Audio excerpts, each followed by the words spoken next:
Assalamualaikum warahmatullahi wabarakatuh.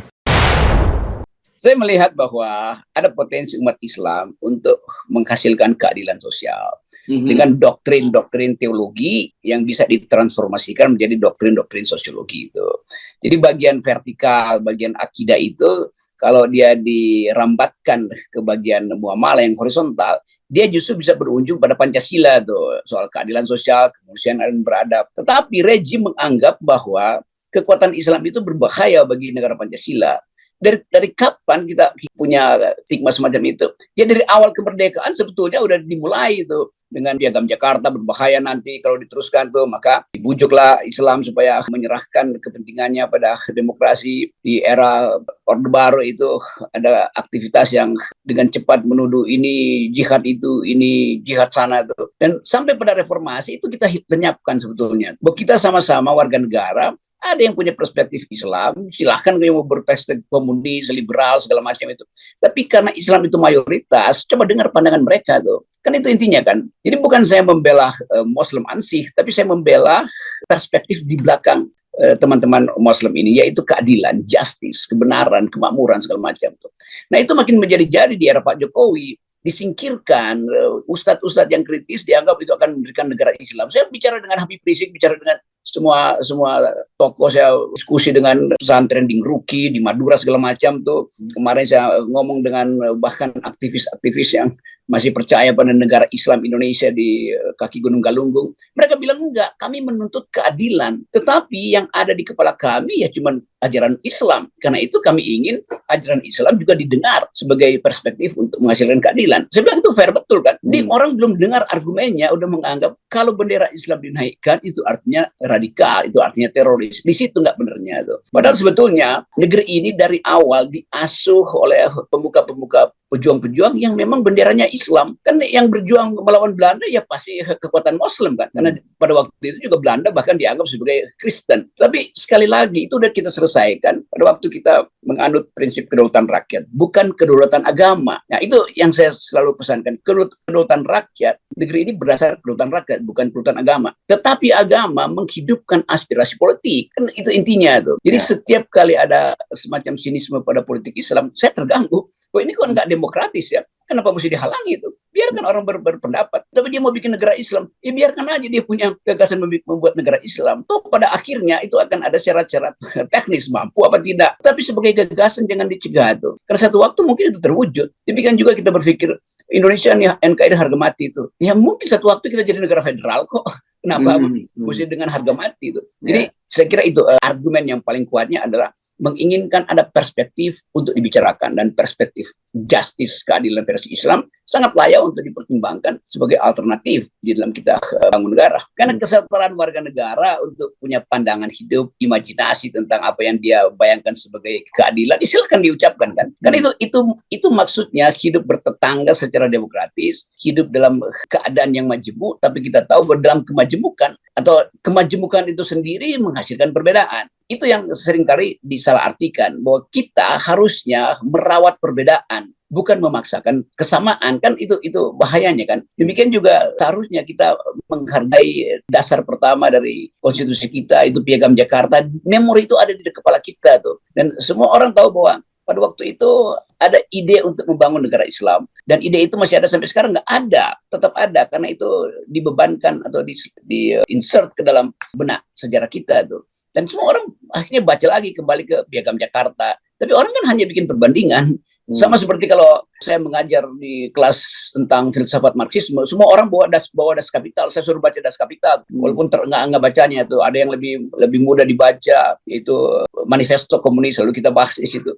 Tapi dengan membahas itu bukan berarti ini orang-orang komunis. Sama juga kalau ada masyarakat Muslim diskusi di masjid atau di pesantren, di perkumpulan tentang asas-asas negara Islam, ya itu biasa sebagai upaya untuk membandingkan apakah demokrasi kompatibel dengan Muslim. Ya mungkin ada yang bilang enggak, karena demokrasi itu anything goes, sekuler. Tapi ada yang menganggap iya, di dalam ajaran Islam demokrasi artinya kesetaraan tuh.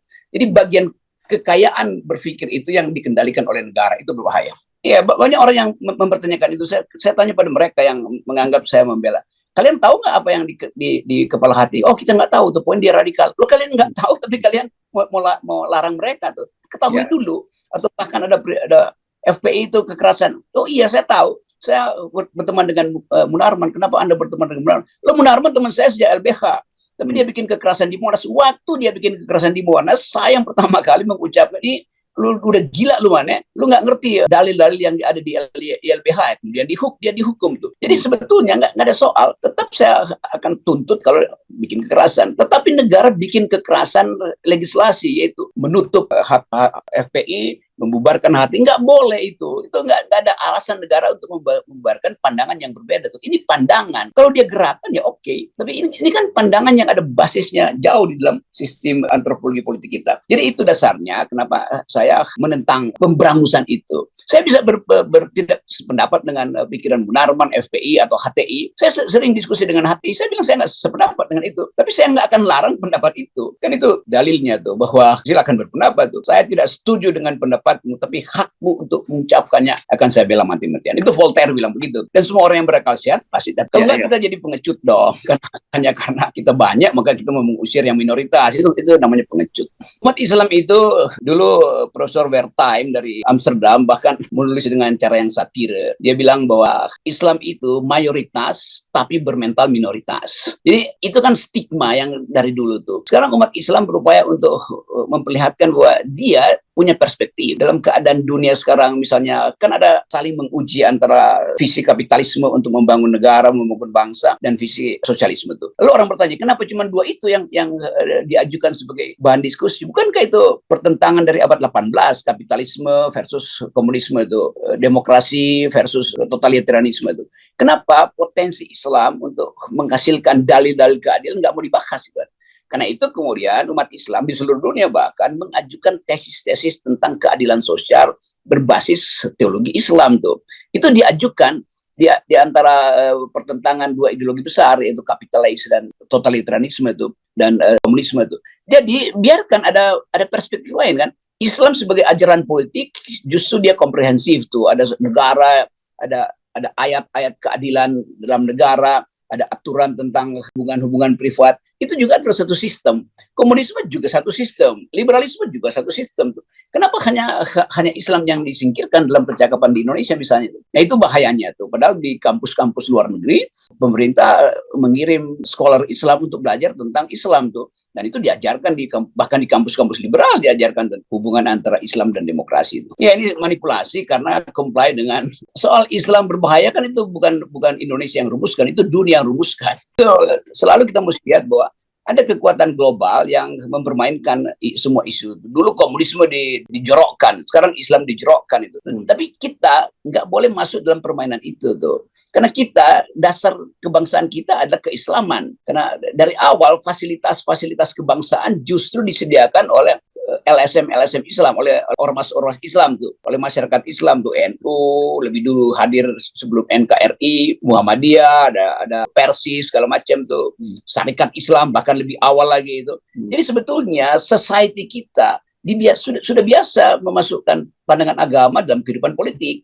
Setelah itu Indonesia merdeka, NKRI. Dan karena NKRI itu adalah susulan dari perjuangan yang dimulai oleh ormas-ormas Islam, jangan ormas Islam itu kemudian dicurigai. Loh, ontologi basis awal dari gerakan ini adalah keinginan untuk memerdekakan manusia dari eksploitasi manusia yang lain tuh. Itu intinya tuh. Muslim politics datang dengan ide itu. Tapi itu kan ada di dalam semua gerakan sosial. Justru karena ada dalam semua gerakan sosial, maka gerakan Islam adalah gerakan yang disediakan oleh sejarah untuk melawan kolonialisme kan. Jadi itu intinya tuh. Jadi imperatif itu atau genealogi itu hendak dihilangkan oleh permainan politik hari ini. Hanya karena takut bahwa nanti kalau Islam berkuasa maka oligarki nggak akan punya akses lagi pada sumber daya tuh kan. Itu nanti kalau Muslim berkuasa itu artinya yang dikomporin agama minoritas akan tersingkir. Itu nggak ada dalam pikiran bernegara tuh soal semacam itu. Kalau saya bicara dengan pemikir-pemikir Islam di Indonesia, ada semacam keraguan bahwa negara ini bisa adil pada mayoritas tuh. Mulai ada kecemasan bahwa memang ini didesain.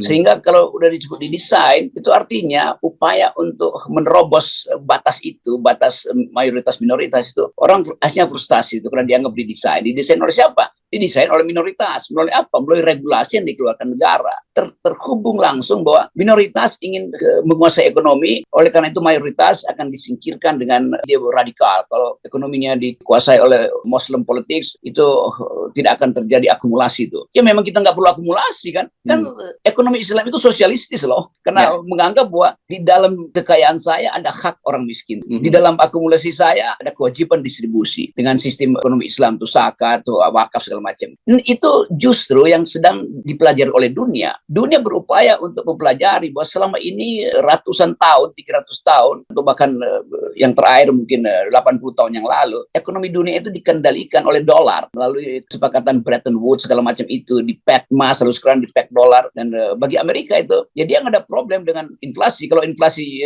tinggi, ya dia panggil aja dolar pulang kan, karena uangnya dipakai di seluruh dunia. Indonesia nggak mungkin mengikuti Amerika, karena uang Amerika itu cuma dipakai dari Sabang sampai Merauke tuh. Nah, Muslim menganggap bahwa ada currency lain itu, dinar misalnya tuh. Ya uji aja kan soal-soal itu, karena dia bisa dipakai di banyak negara, terutama negara Muslim. Lalu pemerintah takut, loh ini cuman hipotesis di kepala untuk dibuktikan kan. Sekarang kita masuk dalam dunia yang nggak pakai lagi mata uang fisik, pakai cryptocurrency, Bitcoin segala macam tuh. Jadi sebetulnya ketakutan negara itu itu sebetulnya ketakutan dari orang-orang yang merasa kalau Muslim berkuasa akumulasinya akan terganggu. Padahal seluruh dunia yang non Muslim pun dunia yang non Muslim, Eropa itu mempersoalkan akumulasi. Kalau partai buruh di Eropa atau partai-partai kiri atau kiri tengah itu mempersoalkan akumulasi menyebabkan pemanasan global, menyebabkan disparitas. Jadi betul bahwa keadilan itu memang drive utama dari Muslim politics. Ya, memang itu dasarnya adalah kesetaraan, solidaritas, bahkan human solidaritas. Tetapi kekhawatiran para akumulator, kapitalis segala macam, itu kemudian dicari cara supaya Islam itu jangan dilihat dimensi keadilannya, tapi dilihat dimensi ayat-ayat yang mendorong kekerasan kan. Kan itu yang dieksploitasikan. Wah, Islam itu ayat-ayatnya penuh dengan kekerasan. Loh, ayat-ayat kekerasan itu ada zamannya. Ketika Nabi memerlukan ayat kekerasan, maka asbabun nuzul turunlah ayat-ayat kekerasan itu kan, karena lagi perang tuh. Sekarang lagi keadaan damai, ayat-ayat yang memperlihatkan kesosialan manusia, humanitarianisme itu nggak mau diperhatikan oleh para penentang Islam. Kan? Padahal di dalam Quran, di dalam filsafat Islam itu begitu banyak ayat-ayat yang menginginkan persahabatan, menuntun pada keadilan, memaksa orang untuk berkata jujur. Kan itu semua sesuatu yang humanisme itu, sesuatu yang sila kedua dan sila kelima itu. Jadi sebetulnya banyak orang yang sebetulnya sentimen aja tuh dan merasa khawatir, lalu karena nggak mampu berargumen, lalu minta negara untuk memboikot politik Muslim tuh dengan mengedarkan Islamofobi. Yang nggak boleh berhenti adalah kritik terhadap keadaan. Jadi mari kita upayakan supaya betul-betul sinyal keadilan itu ditumbuhkan dari segala macam agama, dari segala macam kumpulan kemanusiaan tuh. Hanya itu yang memungkinkan kita menghalangi oligarki, mengembalikan keakraban, bisa bermimpi kembali tentang Indonesia yang majemuk, dan betul-betul pintu gerbang itu bisa kita lewati. Saya nggak punya sentimen, saya nggak punya kecurigaan tuh. Jadi kalau ada kecurigaan, bahkan bergaul dengan orang yang sama aja kita udah mau diapain ya. Jadi kalau kita datang dengan kelegaan, ya apa? Seringkali orang sudutkan saya itu bahaya Anda bergaul dengan Muslim yang radikal. Saya bilang, apa bahayanya tuh? Kan dia juga ingin mengucapkan pikiran dia secara radikal. Saya sering terangkan, justru orang yang bermutu itu dia ucapkan radikalisme dalam otaknya, dalam pikirannya tuh, bukan sembunyi-sembunyi tuh. Jadi di situ fairness-nya itu. Dan hati-hati Rock, nanti disudutkan, dijebak, nggak ada itu. Kalau saya mau anggap lega aja tuh, saya nggak ada beban. Saya merasa bahwa perspektif mereka saya baca dengan baik, lalu mereka gembira tuh. Ya ada bagian yang merasa ya nanti dimanfaatkan buat ya kalau saya dimanfaatkan untuk hal yang bagus, ya nggak ada soal juga kan. Jadi sebetulnya lain kalau saya nggak punya perspektif, lalu saya dimanfaatkan. Kan saya punya perspektif. Kan nggak bisa orang memanfaatkan perspektif. Yang bisa dimanfaatkan adalah posisi politik. Nah, saya nggak punya posisi politik. Apa yang mau dimanfaatkan? Bagus juga kan ada orang yang dapat hidayah. Ada bilang jangan. Jadi kita tahu maksudnya kan. Tapi semua itu saya tahu dalam upaya untuk merawat lingkungan. Jangan sampai kritisisme itu hilang tuh. Jadi saya diasuh oleh mereka yang bahkan yang kontroversi terhadap saya, menganggap ya fungsi-fungsi kritisisme. Jadi kita perlukan satu upaya untuk menghidupkan kembali diskursus tentang kebangsaan, diskursus tentang kenegaraan, dan terutama diskursus tentang keadilan. Wassalamualaikum warahmatullahi wabarakatuh. Terima kasih.